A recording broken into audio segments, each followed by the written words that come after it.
দর্শক, আমেরিকার কাণ্ডে সারা পৃথিবী তোলপাড়। ক্ষমতার দম্ভ এবং আধুনিক সভ্য যুগে ক্ষমতা যে এতটা নির্মমভাবে নিষ্ঠুর হতে পারে, এটি মার্কিন যুক্তরাষ্ট্র সাম্প্রতিক সময় যেটি দেখিয়েছেন তার সঙ্গে মধ্যযুগের কোনো ঘটনারও তুলনা হবে না। মধ্যযুগে রাজা বাদশারা একে অপরের সঙ্গে যুদ্ধ করতেন, সন্ধি করতেন এবং যুদ্ধক্ষেত্রে প্রতিপক্ষের হাতে অনেক রাজা নিহত হতেন। সেখানে একটা যুদ্ধ হতো এবং যুদ্ধের ক্ষেত্রে এখানে সমতা একটা বিরাট ফ্যাক্টর ছিল, ভীষণ রকম ফ্যাক্টর ছিল। কোনো বড় রাজা সাধারণত ছোট রাজার সঙ্গে যুদ্ধ করতেন না। বড় রাজা ছোট একটা রাজ্য আক্রমণ করে নিজেদের হাত নষ্ট করতেন না, যুদ্ধ হতো সমানে সমানে। তো সেক্ষেত্রে এখন আমেরিকা যে কাজগুলো করছে সেই কাজগুলো মধ্যযুগে হয়নি। মধ্যযুগে যদি বড় কোনো রাজা চাইতেন যে পার্শ্ববর্তী কোনো রাজাকে পিঠমোড়া করে বেঁধে তারপরে ঘোড়ার পিঠে চড়িয়ে, হাতির পিঠে চড়িয়ে বা টানতে টানতে তার রাজ্যে নিয়ে আসবেন হাত কড়া পরিয়ে, এটা কোনো ব্যাপার ছিল না। কিন্তু এই ঘটনা কখনো মধ্যযুগে ঘটেনি। ওই সময়টাতে রাজনীতিতে রাষ্ট্রতন্ত্রে একটা পারস্পরিক মর্যাদাবোধ, সম্মানবোধ এই জিনিসটি ছিল, যেটা এখন নেই। তো সেই অর্থে এখন বিশ্বের প্রধানতম সুপার পাওয়ার, তাদের আসলে যুদ্ধ করার যদি মরদ থাকতো বা মুরদ থাকতো তাহলে তারা যুদ্ধ করতো রাশিয়ার সঙ্গে। আজ যদি তারা পুতিনকে ধরে নিয়ে যেতে পারতো, চীনের প্রেসিডেন্ট শিকে ধরে নিয়ে যেতে পারতো, কিংবা ভারতের প্রধানমন্ত্রী নরেন্দ্র মোদী তাদেরকে ধরে নিয়ে যেতে পারতো, ইংল্যান্ডের প্রধানমন্ত্রী, ফ্রান্সের প্রেসিডেন্ট তাদেরকে ধরে নিয়ে যেতে পারতো, তাহলে বোঝা যেত যে না, বাপের বেটা, সত্যি কথা বাপের বেটা। কিন্তু এ কি অসভ্যতা নেই। তারা যে কাণ্ড শুরু করেছে, মানে একটা দেশ তেল সম্পদ নিয়ে নিজেরা নিজেদের মতো করে আছে, সেই দেশের উপরে তারা একটা মিথ্যা আরোপ চাপাচ্ছে যে সেই দেশের প্রেসিডেন্ট মাদক চোরা কারবারির সাথে জড়িত এবং আমেরিকাতে যত মাদক আসে সব এই দেশ থেকে আসে। এখন এই দেশ আক্রমণ করে তারপর সেই দেশের প্রেসিডেন্টকে এনে তাদের বিচার করতে হবে। ইতিপূর্বে তারা কি একই কাজ করেছে, জেনারেল নরিয়াগাকে তারা ধরে এনেছিল। তো এই যে আমেরিকার এই কর্মকাণ্ড বা এই সাম্রাজ্যবাদী নীতির ফলে সমস্ত বিশ্ব নড়ে চড়ে বসেছে। ভেনেজুয়েলার সাধারণ জনগণ রাস্তায় নেমেছে এবং সঙ্গতের কারণে তারা নামবে। যে কোনো মানুষের যদি আত্মমর্যাদাবোধ, ন্যূনতম আত্মমর্যাদাবোধ থাকে, তিনি কখনো চাইবেন না যে ভিন দেশের কোনো রাষ্ট্রশক্তি এসে তাদের দেশের মন্ত্রী, প্রধানমন্ত্রী বা রাষ্ট্রপ্রধানকে একেবারে গাড়িতে করে তুলে নিয়ে যাক হাত করা পড়া অবস্থা। এটা একটা জাতিসত্তার জন্য অপমান।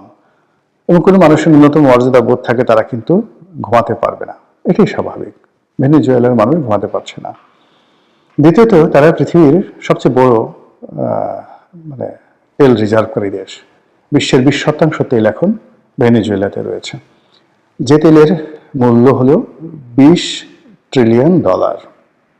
এখন এই তেল দখল করার জন্য আমেরিকা যে চক্রান্ত করছে, এটা পৃথিবীর যে কোনো বোকালোক বুঝে। আর এই কাজ করে ডোনাল্ড ট্রাম্প নিজেকে অনেকটা বেসামাল বানিয়ে ফেলেছেন, মোর দ্যান হিটলার। হিটলারের পোল্যান্ড আক্রমণ এবং দ্বিতীয় বিশ্বযুদ্ধের যে সূচনা, ওই সময়টাতে আপনারা যারা হিটলারকে মূল্যায়ন করবেন, ওই সময়টাতে জার্মান বাহিনীর আধিপত্যবাদ যারা দেখবেন, পরবর্তীতে ফ্রান্স দখল, ইটালি দখল, স্পেন দখল, ইটালিতে তারা দখল করেনি, স্পেন দখল করেছিল, এই সব মিলিয়ে রাশিয়াতে আক্রমণ, সারা ইউরোপকে তছনছ করে দিয়েছিল হিটলার। এখন এই যে ভেনেজুয়েলার যে আক্রমণ, সে আক্রমণ এটা তাদের পোল্যান্ড আক্রমণের মতো ঘটনা ঘটলো। দ্বিতীয় বিশ্বযুদ্ধে পোল্যান্ড আক্রমণের মতো এই ঘটনা ঘটলো। এখন জনাব ডোনাল্ড ট্রাম্প যে সকল কথাবার্তা বলছেন, ইউরোপে সে ঝগড়া লাগাতে চাচ্ছে, কানাডার সাথে সে ঝগড়া করতে চাচ্ছে, মেক্সিকোর সাথে ঝগড়া বাঁধিয়ে দিতে চাচ্ছে, কলম্বিয়ার সাথে ঝগড়া বাঁধিয়ে দিতে চাচ্ছে, এবং কিউবা থেকে শুরু করে অন্যান্য যে সকল দেশ আছে সকল দেশের রাষ্ট্রপ্রধানকে সে ধরে আনতে চাচ্ছে। ভালো কথা।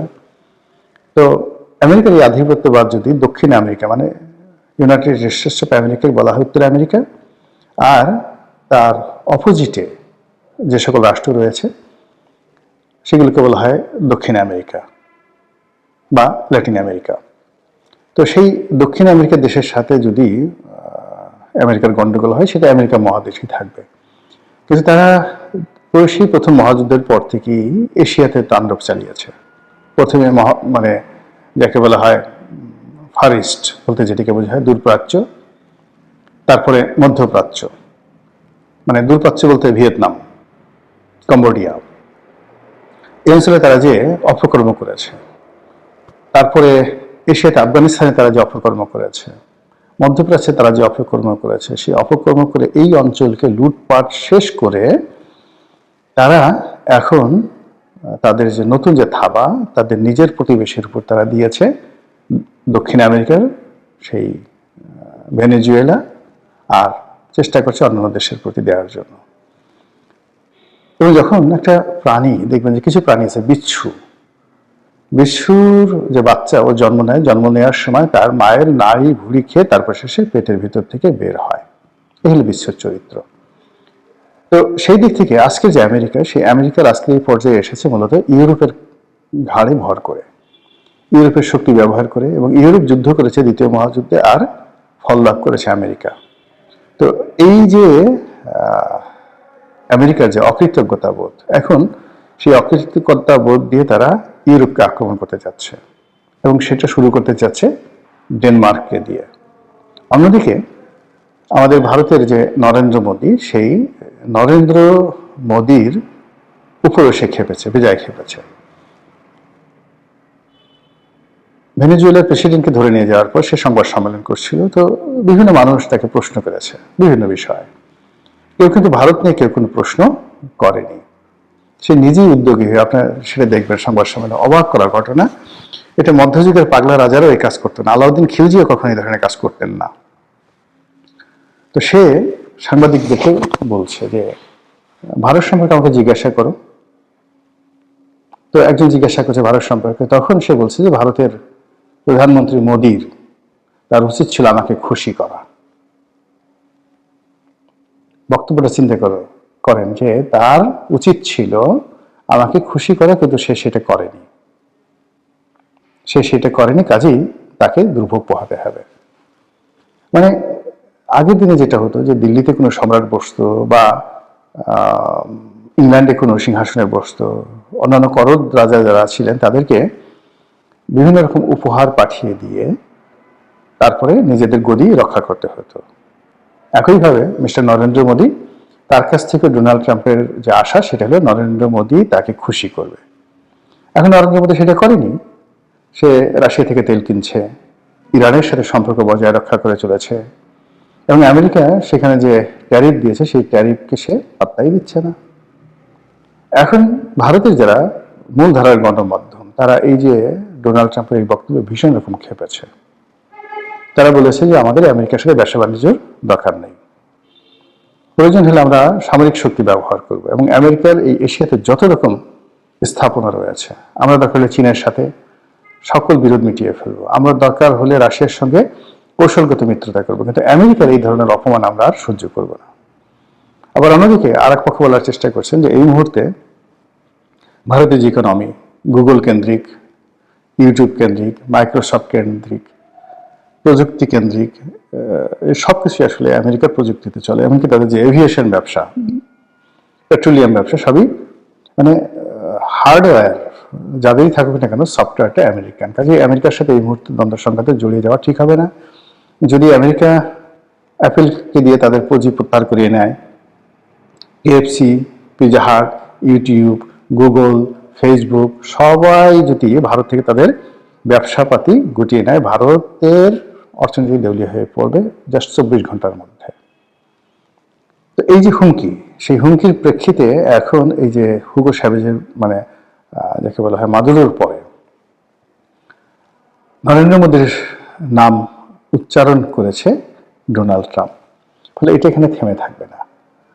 এবং ডোনাল্ড ট্রাম্প যখনই যে কথাগুলো বলেছে, যে পাগলামিগুলো করেছে, আপনি গিয়ে দেখুন তার সেই প্রথম টার্মে সে যে ক্ষমতা এসেছে তখন থেকে আজ অবধি তার প্রতিটি কথার কিন্তু ধারাবাহিকতা আছে। সে কিন্তু ভালো হোক মন্দ হোক, আমেরিকা ফার্স্ট বা সে যে কাজগুলো করতে চেয়েছে, যে যুদ্ধগুলো করতে চেয়েছে, যে যুদ্ধ বন্ধ করতে চেয়েছে, সে সেটা মিন করেছে এবং করেছে। তো তো কাজে ভারতের সঙ্গে তার যে এই সম্পর্কটি, সেই সম্পর্কটি আগামীতে ভালো যাবে না। আর সেক্ষেত্রে ভারতকে সাহায্য করার জন্য যদি আমেরিকা বাংলাদেশকে ব্যবহার করে, এখানে ডিপ স্টেটের কার্যক্রম আবার নতুন করে চালু করে, তারপর এখানে যদি তারা আফগানিস্তানের মতো আল কায়দা তৈরি করে কেবলমাত্র ভারতকে দমন করার জন্য, তারা সব পারে। তারা যদি এই বাংলাদেশে জঙ্গিবাদকে উস্কে দেয়, তারা যদি বাংলাদেশে তালেবানি রাষ্ট্র কায়েম করে ফেলে কেবলমাত্র ভারতকে শিক্ষা দেওয়ার জন্য, এটা কিচ্ছু না, একেবারে স্বাভাবিক ওয়ান্টুর বিষয়।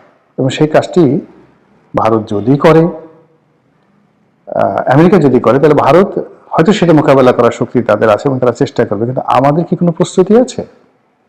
এই যে আমেরিকা এবং ভারতের যে অবস্থা হলো, বা এই যে আমেরিকা এই মুহূর্তে যে নতুন করে উন্মত্ত হয়ে পড়েছে, সেই বিষয়গুলো নিয়ে খোলামেলা কথাবার্তা বলে আমাদের একটি জাতীয় ঐক্যমত গঠন করে অন্তত আমাদের স্বাধীনতা, সার্বভৌমত্ব যেন অক্ষুণ্ণ থাকে এবং আমরা যেন কোনো বিদেশি শক্তির দাবিদার হয়ে নিজেদেরকে পাকিস্তানের মতো একটি ব্যর্থ রাষ্ট্রে পরিণত না করি। মহান আল্লাহ আমাদের সবাইকে সেই হেদায়েত